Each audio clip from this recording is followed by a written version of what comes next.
months of everyone's existence is spent in direct contact with their mother. That is, of course, in the womb. So why is it that as soon as they are born, being close to them can be considered unsafe? Well, as it turns out, there are many reasons why co-sleeping may be dangerous to newborns, but there are also many reasons that make it not only safe, but also beneficial. Here the question is answered: is co-sleeping safe for babies? First of all, the decision must be made what co-sleeping is.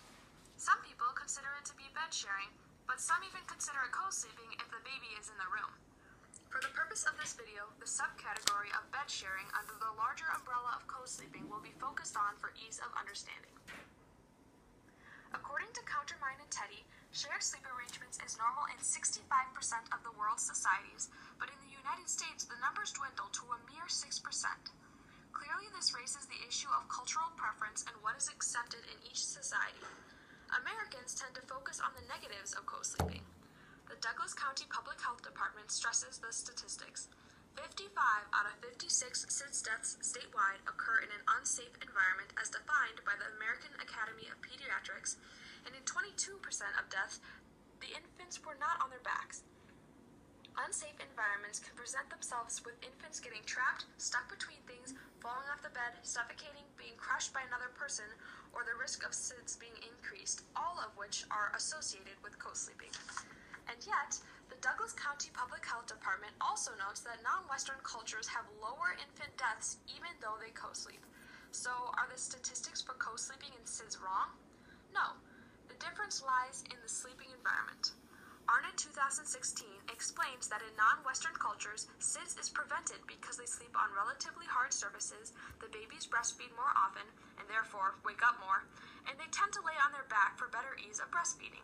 Some other benefits of co-sleeping include reduced infant stress and mother stress, and closeness to the infant for emergencies. Specifically talking about the negatives to co-sleeping, Schnitzer, Corrington, and Dykstra once again turn to the statistics. They show that 3 out of 4 of SIDS victims were not sleeping properly. Also, if mothers are uncomfortable with their sleep arrangements, then the infant's safety is at a greater risk due to the stress and nervous sleep in the mother.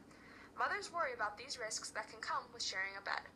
Another reason Western parents tend to refrain from co-sleeping, according to Arnott 2016, is because sleeping alone reflects the individualistic beliefs that each person needs to be self-sufficient, while collectivist beliefs in cultures that co-sleep highly value attachment.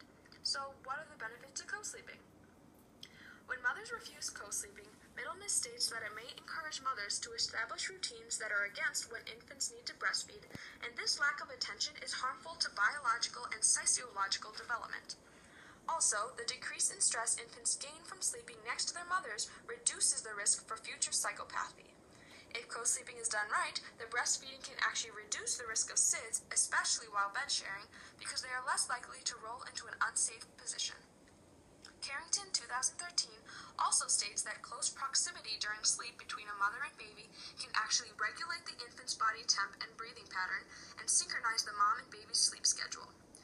According to a bed-sharing expert, Dr. James McKenna of the University of Notre Dame, if the common risk factors of bed sharing such as blankets, pillows, and stomach sleeping are removed, then the bed sharing itself is not at all dangerous.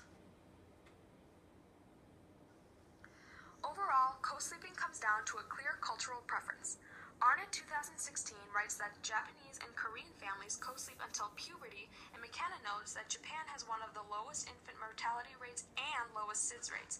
However, in America, SIDS is more common in co-sleeping infants, probably due largely to the added risks of soft surfaces and the uncomfortableness it gives the mother.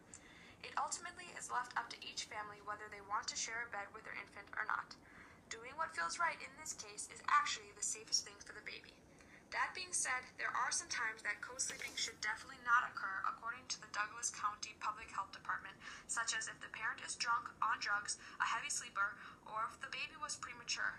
In these cases, the risks outweigh the benefits. Otherwise, the decision is up to you.